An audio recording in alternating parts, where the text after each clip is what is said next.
কাজের লোক হয়ে ইন্দ্রাণী গাঙ্গুলির নাকের ডগায় গাঙ্গুলি বাড়িতে থাকার স্বপ্ন হয়তো বা এবারই শেষ হতে চলেছে বলে মনে করলো আয়ুষ। হ্যাঁ বন্ধুরা, ভিডিওতে লাইক দিয়ে দেখতে থাকুন। যে মুহূর্তে কিনা দীপালিকে এক পর্যায়ে মিনতি করে যখন কিনা দীপালিকে রাজি করিয়ে ফেলে আয়ুষ এবং কুসুম, অনুশ্রী, ঈশান মিলে যে এ বাড়িতে যাতে আয়ুষ এবং কুসুমকে কাজের লোকের ছদ্মবেশ ধারণ করে যাতে দীপালি থাকতে দিয়ে দেয় এবং দীপালি যাতে কোনো মতেই এটা ইন্দ্রাণী গাঙ্গুলির কান অবধি না পৌঁছয় যে এই ছদ্মবেশ ধারণকারী অন্য কেউ নয় বরঞ্চ আয়ুষ এবং কুসুম।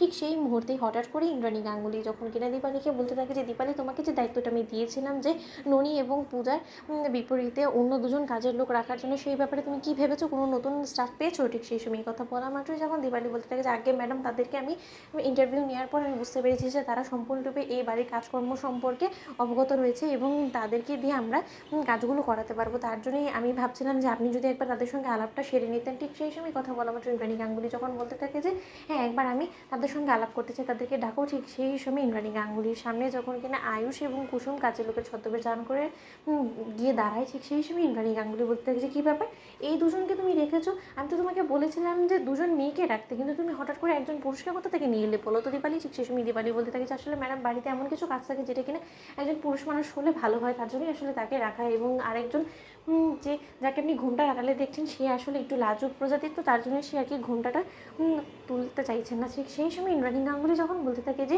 সে যতই লাজুক হোক না কেন, আমার কাছে তো কোনো রকম কোনো লজ্জা করার কোনো কথা না, কারণ আমিও তো একজন মহিলা, তাই না?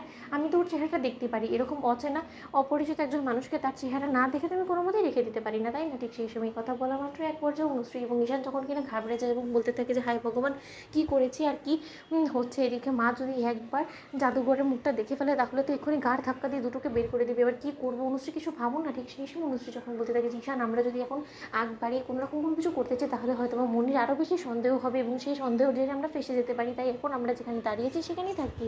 ঠিক সেই সময় এই কথা বলা মাত্র যখন এখানে ইন্দ্রাণী গাঙ্গুলি ঘোমটাটা তুলতেই নেবে, ঠিক সেই মুহূর্তে হঠাৎ করে আয়ুষ বলে ওঠে যে আগে ম্যাডাম, আপনারা বড়লোক মানুষ, আপনারা যখন তখন যা ইচ্ছা আপনাদের মন অনুযায়ী করতে পারেন, কিন্তু তাই বলে আমাদের বাড়ির যে প্রচলিত নিয়ম আছে সেটা ভাঙার চেষ্টা করবেন না, দোহাই আপনার। তার কারণ আমাদের বাড়িতে নিয়ম আছে একমাত্র বর ছাড়া অন্য কেউ যাতে আমাদের স্ত্রীর চেহারা না দেখে, এবং সেই নিয়মে এর দোহাই দিয়ে আমি আপনাকে হাত জোর করে অনুরোধ করে বলছি যে এই কাজটা করবেন, এই অনাচারটা আপনি করবেন না। ঠিক সেই সময় ইন্দ্রাণী গাঙ্গুলি যখন বলতে থাকে কিন্তু এরকম করে কী করে চলবে, এত বড় ঘুমটা টেনে তোমার স্ত্রী কাজ করবে কী করে বলো তো? ওর তো অস্বস্তি হবে। ঠিক সেই সময় কথা বলা মাত্র আয়ুষ যখন বলতে থাকে যে না না না, ও এরকম করে বাড়িতেও তো কাজ করে বেড়ায়। আসলে আমাদের বাড়িতে নুন আনতে পান্তা করে অবস্থা, তো তার জন্য আমাদের আর্থিক অবস্থার এতটা বেগতি ঘটেছে বিধায় আমরা বাড়িতে কাজ করতে এখানে এসেছি। আপনার যদি কোনো রকম কোনো আপত্তি থাকে তাহলে আমরা চলে যেতে পারি, কিন্তু দোহাই লাগে আমাদের এই নিয়মটা আপনি ভঙ্গ করবেন না। তো বন্ধুরা, লাইক এবং শেয়ার করে সাবস্ক্রাইব করতে ভুলো না।